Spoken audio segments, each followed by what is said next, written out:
시청자 여러분 안녕하십니까? 이영풍 TV입니다. 집회를 하면서 폭력을 행사하게 되면은 둘 중 하나입니다. 극우 단체이거나 극좌 단체가 됩니다.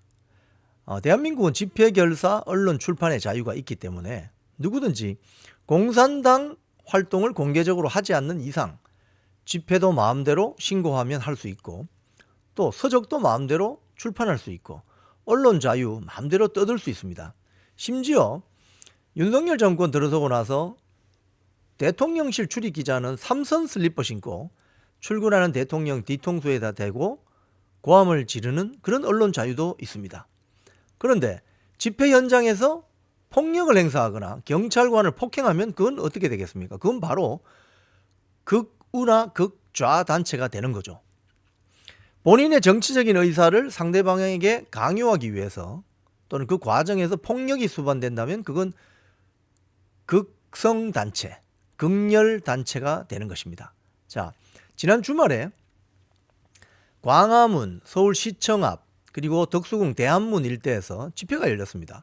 용산 삼각지, 거기도 소규모 집회가 열렸는데, 자, 먼저 광화문 앞에서 열린 자유통일당과 그런 우파단체들, 폭력이나 폭행 없었습니다.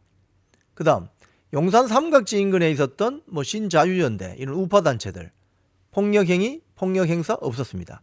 자, 그러면 시청 앞에 대한문 앞에서 있었던 민노총 주도의 집회에서 폭력, 폭행행사가 있었느냐? 있었습니다. 바로 이렇기 때문에 민노총이 극좌단체라는 비판을 받아도 싼 것입니다. 자, 그 관련 보도 내용을 보면 집회 과정에서 민노총 조합원으로 보이는 사람들이 경찰관을 폭행했어요. 그 동영상 요즘 유튜브 라방으로 다 볼 수 있기 때문에 거짓말을 못합니다. 요즘은 사진뿐만이 아니라 유튜브 동영상으로 라방으로 거의 실시간으로 보고 있기 때문에 거짓말을 못해요. 거기 보면은 이렇게 마스크를 쓴 사람들이 많이 등장합니다. 파란색 마스크던데요. 왜 집회하러 나오는데 마스크를 왜 쓰죠? 떳떳하게 자기 자신이 누군가를 드러내야죠. 지금 광화문 일대에서 있는 우파단체 집회 현장에 마스크 쓰고 나오는 사람 있습니까? 지금 코로나 또 다 끝났는데 마스크 쓰고 나오지 않죠. 그래서 떳떳하게 백주대낮에 집회를 하는 것입니다. 자기의 주장을 마음대로 펼치는 것입니다. 예를 들자면 이재명이 구속되어야 한다, 윤석열 정권을 지켜야 한다, 등등 이런 주장을 마음껏 하는 겁니다. 그리고 그 폴리스 라인 안에서 미리 신고한 그 영역 안에서 마음껏 떠드는 것입니다. 이런 게 자유민주주의죠. 자, 그런데 대한문 앞에 있었던 민노총 집회는 그 과정을 쭉 보면은 결국은 폴리스 라인에 이렇게 라인으로 쳐져 있던 이 철제 밑에 바퀴가 달려 있는, 이렇게 움직일 수 있습니다. 쭉 늘어나는, 쭉 늘어났다가 또 이렇게 붙일 수도 있는, 그걸 민노총 조합원들로 보이는 사람들이 미는 과정에서 경찰과 충돌을 했고, 경찰이 해산 명령을 내렸는데 따르지 않았죠. 오히려 이건 연합뉴스 보도인데요. 방패를 든 경찰관, 그리고 철제 펜스 등을 밀면서 경찰차 유리를 손으로 치면서 위협을 했다, 이렇게 경찰은 밝혔습니다. 그 유튜브 동영상 라방에도 보면 그런 부분들이 나오죠. 자, 현장에서 무려 11명이 검거가 됐습니다. 공무집행 방해 혐의로 검거가 됐는데 남대문 경찰서로 연행이 됐다고 하는군요. 이 집회는 서울 덕수궁 대한문 인근에서 열린 전국 노동자 대회 1차 윤석열 정권 퇴진 총걸기 대회 5개 차로를 점거했다고 합니다. 또 경찰이 밝힌 것은 이번 경찰을 폭행한 이 불법 행위자에 대해서는 구속영장 신청 등 엄정 수사하겠다. 그리고 해산 명령에 불응한 참가자들을 전원 이 카메라로 찍고 있거든요. 최정 판독해서 수사하고, 민노총 위원장 양경수가 이런 불법을 사전 기획 선동한 것으로 의심된다. 그래서 사법 처리도 예고했다고 합니다. 그런데 더 놀라운 것은 이 집회가 끝난 저녁, 그러니까 밤 9시부터 이 집회 참가한 민노총 세력들이 그 남대문 경찰서 앞으로 가서 조합원 석방투쟁을 또 벌였다고 하는군요. 그러면서 윤석열 정권을 반드시 끌어내릴 것이다. 이렇게 이야기했다고 합니다. 자, 어제 그 집회 현장 그 동영상을 이렇게 잘 살펴보면요. 저도 지나가다가 현장을 살짝 스쳤는데 특이한 점이 있습니다. 소위 말해서 우파 단체들 집회는 그야말로 축제 분위기, 페스티벌 분위기입니다.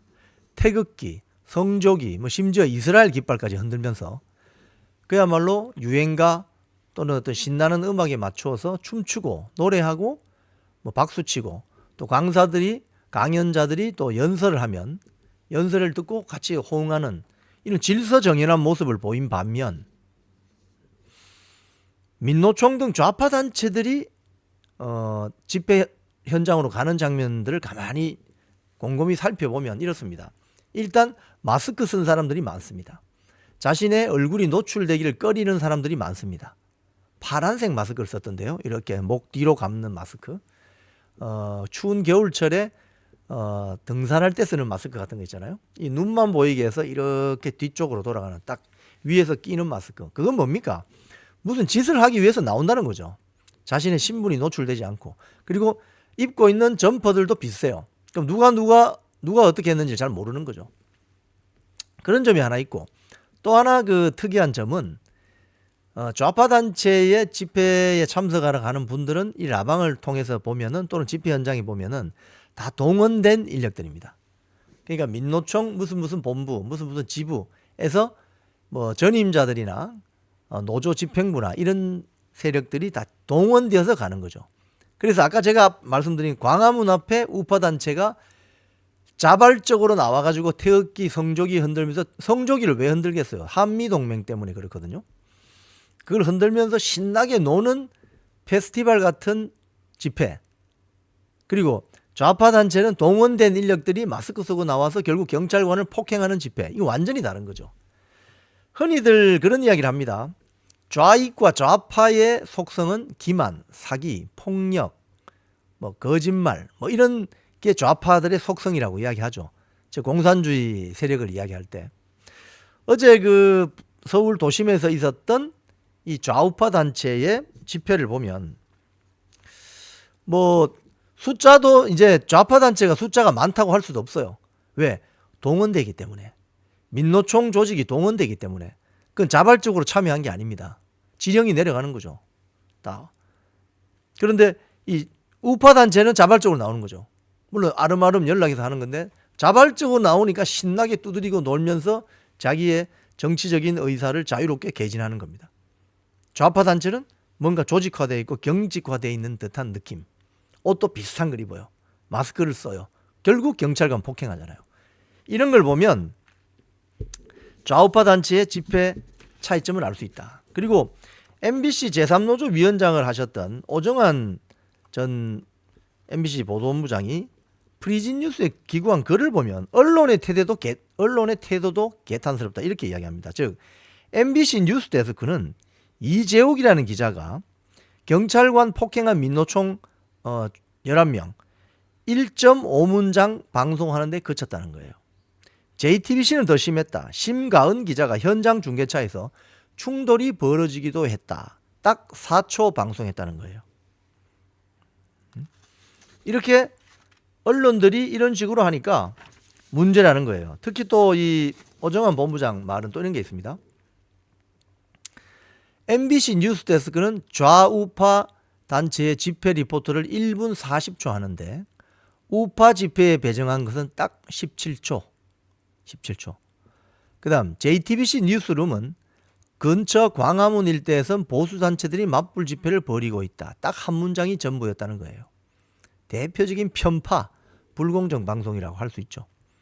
특히 박상현 KBS 언론노조 본부장이 윤석열 대통령 퇴진 요구 집회에서 단상에 올라가 연설을 했다고 하는데 이건 충격적인 일이다 이렇게 이야기합니다. 어떻게 현직 언론사 노조위원장이 극단적인 국민 갈등의 한편에 서서 정치 집회에 앞장설 수 있는가?